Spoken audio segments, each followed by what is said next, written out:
سمحتوا باسكو أول مرة غادي نتكلم أنا شخصيا باسكو الحقيقة جيت باش نطلب منكم العذر لساعة الرسول Et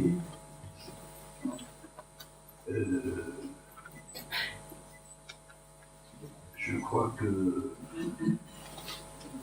le sénateur a dit on parle aussi.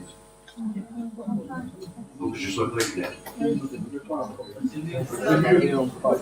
Je pense aussi que nous sommes dans une salle qui se trouve à l'école des Lits. Et il me semble effectivement qu'elle doit nous inspirer le raisonnement. Maintenant, je vais tenir avec vous, puisque l'occasion m'est offerte, un langage de vérité. De toute manière, quand il s'agit de parler avec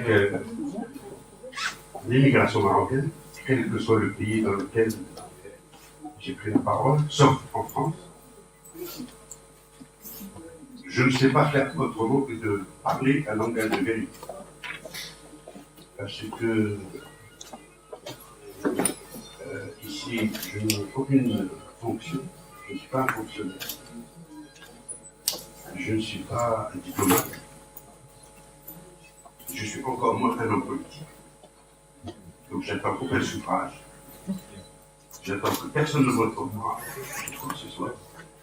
Je suis, et je suis fier de le dire, un immigré. Et j'ai un confort, d'une certaine manière, à parler de ces choses-là. J'entends bien ce réquisitoire, l'occasion m'est donnée de m'expliquer sur un certain nombre de choses, parce qu'il y a énormément de malentendus. Bien sûr, je vais répondre à la question de la position sur la participation politique.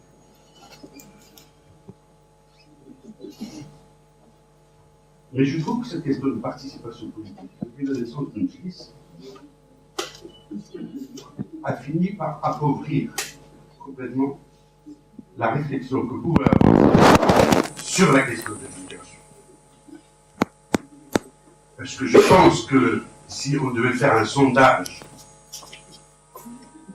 dans l'immigration mondiale et essayer de voir un tout petit peu à quel rang vient cette demande de participation politique, on va trouver que ce n'est pas la priorité des priorités de la majorité des immigrés.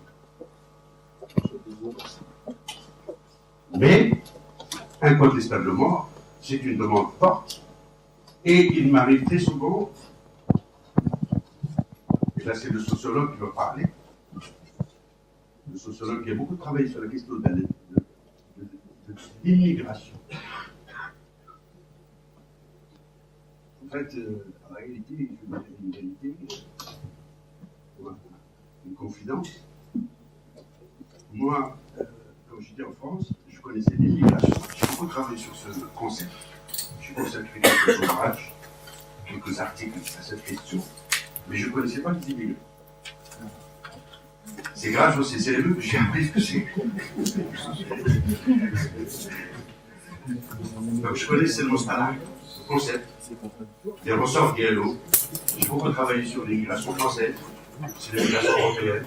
J'ai beaucoup travaillé sur les questions de banlieue, sur les questions de discrimination. C'est des questions qui touchent au quotidien, dans la proximité. Parce que je pense que, comme beaucoup de gens ici, des Français de chaque jour, on est des Belges de chaque jour, on est des Hollandais de chaque jour, mais des Marocains de toujours. Je fais partie de ces gens. Donc, la question que je vais poser, par l'absurde,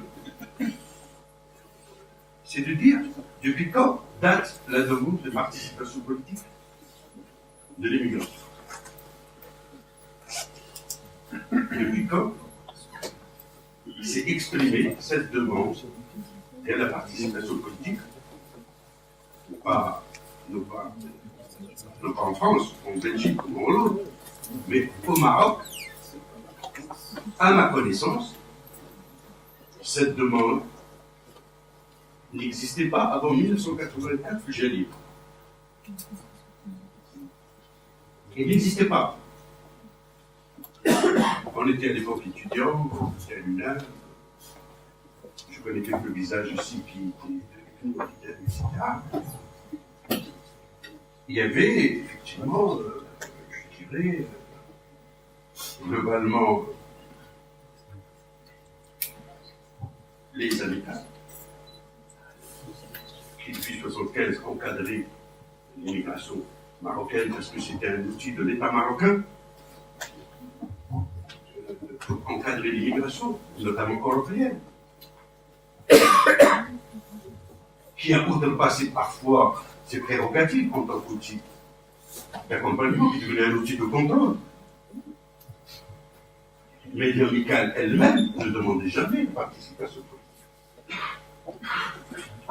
Et l'envers de cet outil de l'État marocain de l'époque, c'était effectivement une certaine extrême gauche qui, elle, ne demandait pas la participation politique, elle demandait le renversement du régime.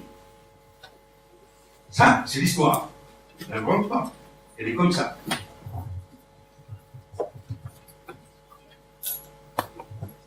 Pourquoi 84? Parce qu'à partir de 84, c'est l'État et l'initiative de l'État marocain qui a eu effectivement la proposition de députés dans le Parlement marocain.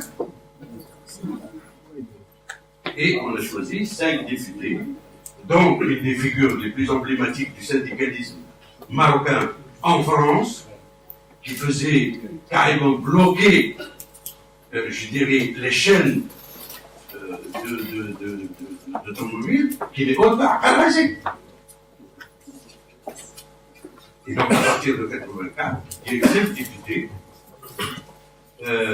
Si on analyse cette opération de 84 à 92, on va réaliser qu'effectivement, il y avait, je dirais, le député d'Espagne qui représentait en même temps les Marocains d'Espagne, qui n'étaient pas très nombreux à l'époque, et qui représentait en même temps les Marocains d'Amérique latine et en même temps ceux des Arabes, et qui était lui-même un diplomate, qui était quand même, je dirais d'une certaine manière. Donc, peu importe, il y a eu effectivement 5 députés en 84, et je voudrais attirer l'attention sur cette question. Le Maroc est le premier pays dans le monde à avoir donné effectivement des représentants parlementaires dans la première chambre à ces idées. Cette expérience n'a jamais été évaluée. Personne ne sait pourquoi il a été arrêté en 92. Personne. Elle n'a jamais, je dirais, moi j'ai rencontré Kadhafi il y a 1 an et demi, parce qu'on avait l'ambition de faire un livre sur sa trajectoire, etc. J'ai enregistré d'ailleurs 3 heures de discussion avec lui, et je pense, in fine, moi, après avoir fini la discussion avec lui, que, alors ça c'est pas une position, mais c'est une affirmation et une conviction. Je pense qu'en faisant paralyser un député de 84 à 92, on a perdu un atout considérable qui aurait pu être ici en tant que grand syndicaliste, effectivement, je dirais, qui aurait continué à s'agiter au chez nous. Parce que quand même, il n'est pas heureux de la trajectoire telle qu'il faut. À partir de 90, il y a eu effectivement le paysage institutionnel marocain de l'immigration s'est doté, je dirais, d'un triangle très intelligent en créant un ministère de l'immigration auprès du Premier ministre, une fondation, qui est la Fondation Hassan II, et une banque, qui s'appelle Banque d'Ahmed. Donc c'était un triangle assez intelligent, un ministère, une fondation, une banque d'Ahmed. Le ministre, il est dans l'exécutif. La fondation lui sert d'outil financier pour effectivement travailler avec souplesse, ce que ne pourrait pas faire un ministre sur le plan financier et autres, et donc la AMEL, qui, déjà dans le qualificatif de son nom, AMEL et AMEL, je dirais, avait l'ambition effectivement de développer et d'accompagner éventuellement l'investissement, le développement des entreprises, si des immigrés. Cette expérience va durer 2-3 ans.